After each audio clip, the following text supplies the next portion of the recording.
CIET NCERT द्वारा प्रस्तुत है विज्ञान श्रृंखला के अंतर्गत कार्यक्रम कलाम की परवाज। बड़ा खूबसूरत है जहां मेरी जिंदगी परवाज है, वो फिजा मेरी मैं उड़ूं जहां। ये कहानी है उस होनहार नौनिहाल की जिसको संस्कार मिले अपने अब्बा जैनुलाब्दीन से, इजाद की तालीम मिली जीजा अहमद जलालुद्दीन से और स्कूली शिक्षा मास्टर शिव सुब्रमण्या अय्यर से। ये कहानी है उस तकनीकी कर्मयोगी की जो देश में ही नहीं बल्कि पूरे विश्व में मिसाइल मैन के रूप में जाना जाता है। ये कहानी है उस आम हिंदुस्तानी की जो एक मामूली बचपन से शुरू होती है और अजीम कारनामों से गुजरती हुई देश के सबसे ऊंचे मकाम पर पहुंचती है। वो मकाम जहां उसे सम्मानित किया जाता है देश के सबसे बड़े पुरस्कार से, और जो पहुंच जाता है देश के सबसे बड़े पद तक।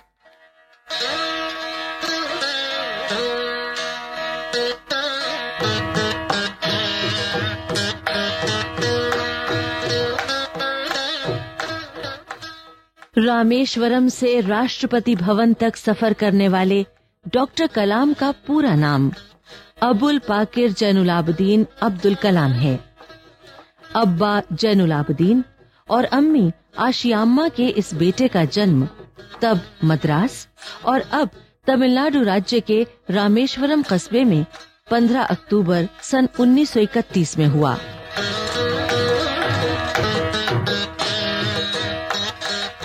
जब कलाम करीब 6 बरस के थे तब उनके अब्बा जैनुलाब्दीन ने एक स्थानीय ठेकेदार के साथ मिलकर एक लकड़ी की कश्ती बनाने का फैसला किया जिसमें वो यात्रियों को रामेश्वरम से धनुषकोडी का दौरा करा सकें, यानी ले जाएं और वापस ले आएं। वो समंदर के किनारे पर लकड़ियां बिछाकर कश्ती का काम किया करते थे।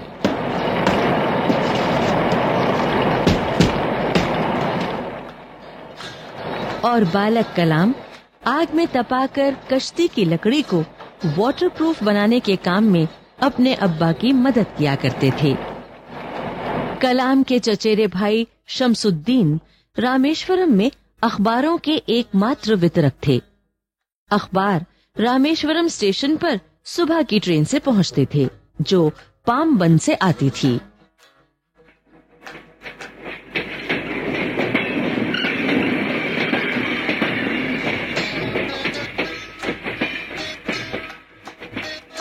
सन 1939 में दूसरा विश्व युद्ध शुरू हुआ। हिटलर ने मित्र राष्ट्रों के विरुद्ध युद्ध की घोषणा कर दी।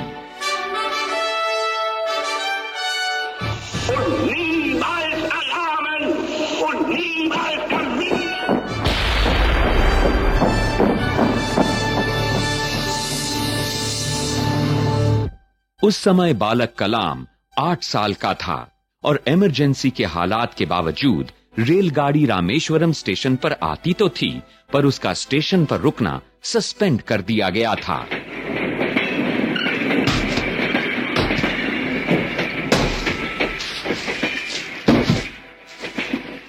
कलाम भाई, आज गाड़ी समय पर आई है।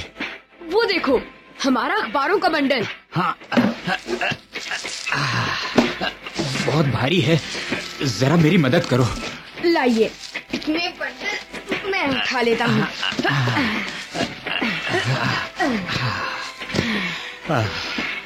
काफी वजन था। लो, ये पैसे, तुम्हारी मजदूरी। शुक्रिया भाईजान, ये मेरी पहली कमाई है। अब्बा खुश होंगे, मुझे यकीन है। हाँ।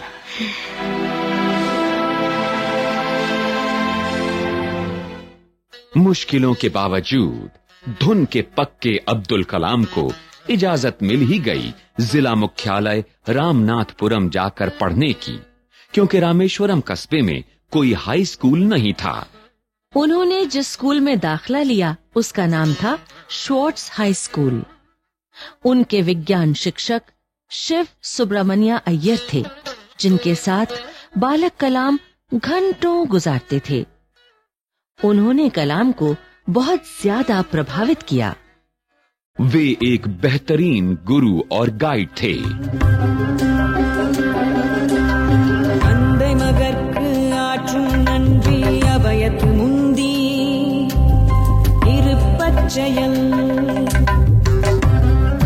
कलाम के मनपसंद संत तिरुवल्लुवर की कविता की पंक्तियों का भावार्थ: पिता पर फर्ज है कि वो अपने पुत्र को विद्वानों और दानाओं की सोहबत अता करे।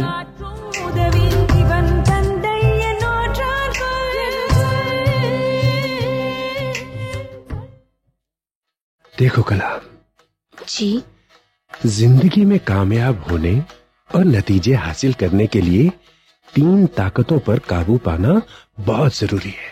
वो क्या? इच्छा, आस्था और उम्मीद, यानी विल, कॉन्फिडेंस एंड होप। जी सर, आसमान में परिंदे कैसे उड़ते हैं? मेरा भी जी करता है उड़ने का, समुंदर के सारसों की तरह। शाबाश, बहुत खूब बेटा, तुम्हारा सवाल भी अच्छा है और तुम्हारे जानने की इच्छा भी। शुक्रिया। तो हम एक काम करते हैं, कल सुबह हम सब समुद्र के साहिल पर जाएंगे, ठीक है? जी।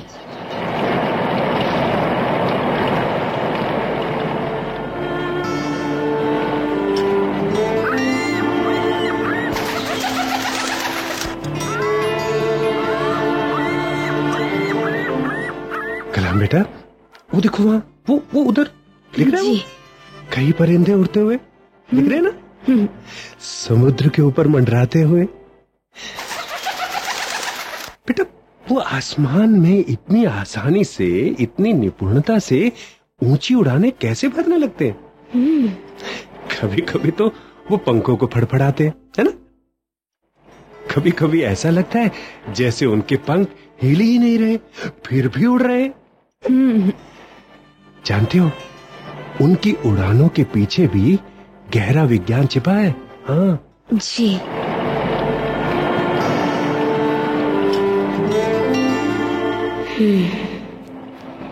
एक दिन मैं भी आकाश में ऐसे ही परिंदों की तरह उड़ान भरूंगा।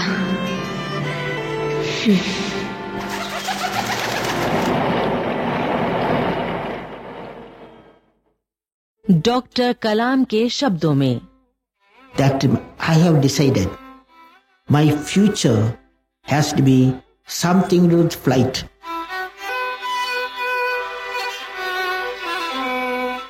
और वास्तव में एक समय आखिर ऐसा आया कि आकाश में उड़ान भरने वाला रामेश्वरम का पहला बालक था कलाम। वो सिर्फ उड़ा ही नहीं, बल्कि उसकी परवाज़ थी बुलंद।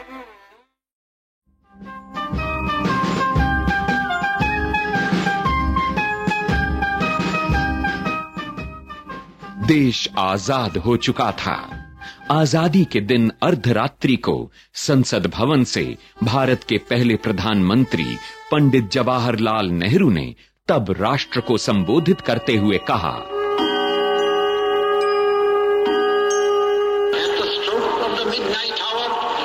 When the world sleeps, India will awake to life and freedom. स्कूली शिक्षा के बाद सन 1950 में युवा कलाम ने इंटरमीडिएट पढ़ने के लिए तिरुचिरापल्ली के सेंट जोसेफ कॉलेज में दाखिला लिया। वहां से साइंस में बीएससी पास करने के बाद उन्हें लगा कि भौतिक विज्ञान उनका सपना पूरा नहीं कर सकता। उन्हें लगा कि मकसद में कामयाब होने के लिए उन्हें इंजीनियरिंग में जाना जरूरी है। मुश्किलों के बावजूद MIT यानी मद्रास इंस्टीट्यूट ऑफ टेक्नोलॉजी के उम्मीदवारों की लिस्ट में उनका नाम आ गया। लिस्ट में नाम तो आ गया, लेकिन दाखिला बहुत महंगा था। कम से कम 1000 रुपए की जरूरत थी और कलाम के अब्बा के पास इतने रुपए नहीं थे। उस वक्त उनकी बड़ी बहन जोहरा आपा ने अपने सोने के कड़े और चेन बेचकर उनकी फीस का इंतजाम किया। उन पर जोहरा आपा की उम्मीद और यकीन को देखकर अब्दुल कलाम पसीज गए। बाद में उन्होंने कड़ी मेहनत कर छात्रवृत्ति प्राप्त की और अपनी शिक्षा जारी रखी। मद्रास इंस्टीट्यूट ऑफ टेक्नोलॉजी का आखिरी साल उनके विद्यार्थी जीवन का स्वर्णिम साल था। डॉक्टर कलाम कहते हैं, Then I took aeronautical engineering. Then I became a rocket engineer. I started making rockets, aircrafts like that. 3 साल गुजर गए और फिर उन्हें बेंगलौर में भारतीय अंतरिक्ष अनुसंधान संगठन यानी Indian space research organisation ISRO में रॉकेट इंजीनियर के पद पर काम करने के लिए आमंत्रित किया गया। इसके फौरन बाद ही उन्हें 6 माह के लिए अमेरिका भेज दिया गया, नासा यानी national aeronautics space and administration में रॉकेट लॉन्चिंग की ट्रेनिंग के लिए। जाने से पहले वो थोड़ा सा वक्त निकालकर रामेश्वरम गए। वहां उनके अब्बा उनकी इस कामयाबी के लिए बहुत खुश हुए और वो कलाम को लेकर मस्जिद में शुक्राना नमाज के लिए गए।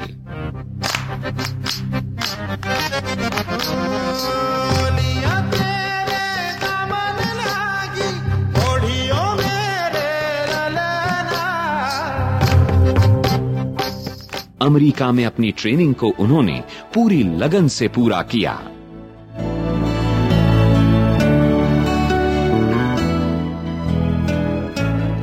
जैसे ही वो नासा से लौटे तब पंडित जवाहरलाल नेहरू के मार्गदर्शन में 29 नवंबर सन 1963 को भारत ने अपने पहले रॉकेट नाइकी अपाचे का परीक्षण किया।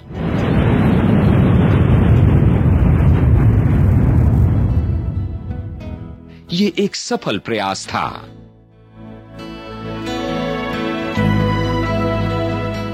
इस कामयाबी के बाद भारतीय अंतरिक्ष विज्ञान के जनक प्रोफेसर साराभाई ने अपनी इच्छा व्यक्त की देश के प्रधानमंत्री से और शुरू हुआ सफर इंडियन सैटेलाइट लॉन्च व्हीकल यानी SLV का। मगर डगर थी मुश्किल। किसी भी रिसर्च में गलतियां होना लाजमी है, लेकिन हर गलती सफलता की तरफ एक और कदम उठाती है और एक और सीढ़ी बन जाती है। SLV-3 रॉकेट के परीक्षण का दिन 23 मीटर लंबा 17 टन का वजन लेकर 4 स्टेजेस का ये रॉकेट अपनी परवास को तैयार था। This is Sriharikota launch pad, date 10th August 1979. Indian Standard Time 7:58 a.m. SLV-3 is now ready to take off. 9, 8, 7, 6, 5, 4, 3, 2, 1, 0.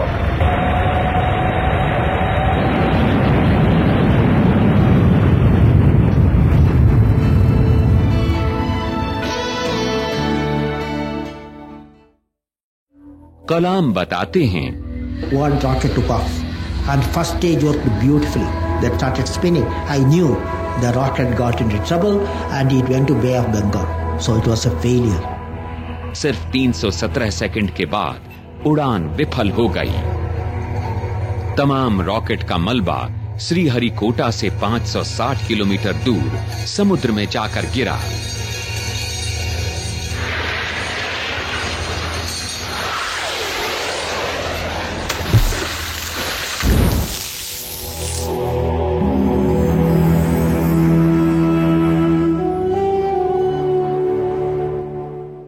विज्ञान का काम जितना उत्साह और खुशी देता है, उतनी ही गहरी मायूसी भी। पहाड़ की चोटी पर उतरने से पहाड़ पर चढ़ने का अनुभव नहीं मिलता। जिंदगी पहाड़ की चढ़ानों पर मिलती है, चोटी पर नहीं। चढ़ानों पर ही तजर्बे मिलते हैं और जिंदगी मंचती है, संवरती है और टेक्नोलॉजी तरक्की करती है। चोटी पर पहुंचने की कोशिश ही में चढ़ानों का ज्ञान हासिल होता है। इंसान का काम है चलता रहे, एक एक कदम चढ़ता रहे, मंजिल शिखर की तरफ।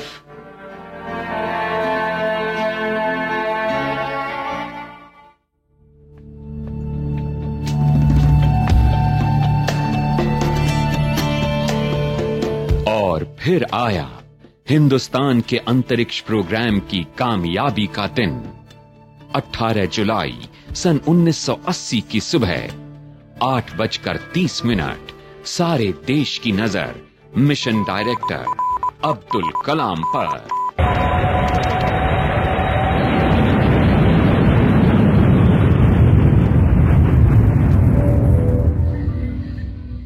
Please listen to an important announcement. After the completion of 4 stages, SLV Rohini mission is now successfully completed. Congratulations.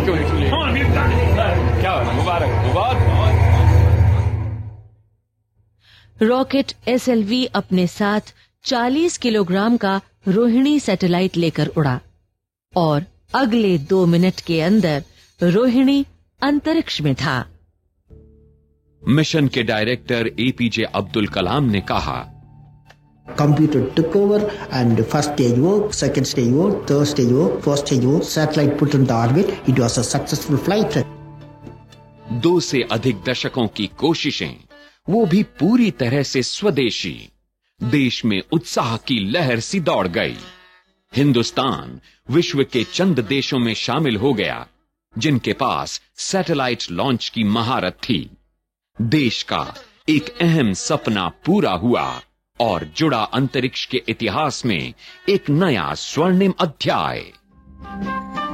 सन 1981 का गणतंत्र दिवस सैटेलाइट लॉन्च व्हीकल SLV-3 के सफल परीक्षण की खुशी लेकर आया और उन्हें पद्म भूषण से नवाजा गया।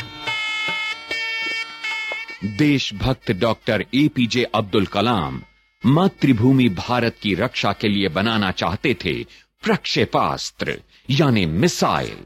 इस टेक्नोलॉजी का हुनर कुछ चंद देशों के पास ही था और इस दिशा में काम शुरू हुआ पहले सरफेस टू सरफेस मिसाइल पृथ्वी 1 के परीक्षण से।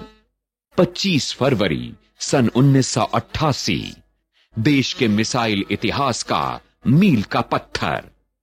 पृथ्वी मिसाइल का टेस्ट फ्लाइट प्रयोग सफल रहा। सन 1990 का गणतंत्र दिवस देश ने मिसाइल प्रोग्राम की कामयाबी का जश्न मनाया और इस बार डॉक्टर कलाम को पद्म विभूषण से सम्मानित किया गया।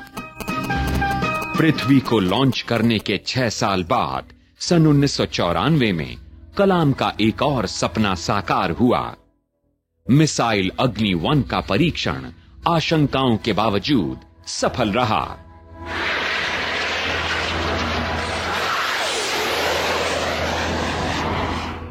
और फिर 5 साल की मेहनत के बाद सन 1999 में अग्नि 2 का परीक्षण और वो भी सफल।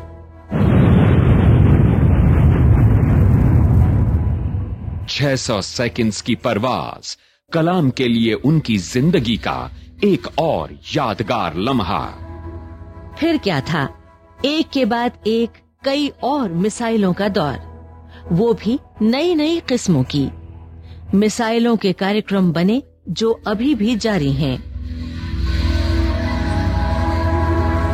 राष्ट्र ने डॉक्टर कलाम के अनेक अभूतपूर्व कार्यों और योगदानों को सम्मानित करने के लिए उन्हें राष्ट्र के सर्वोच्च पुरस्कार भारत रत्न से अलंकृत किया।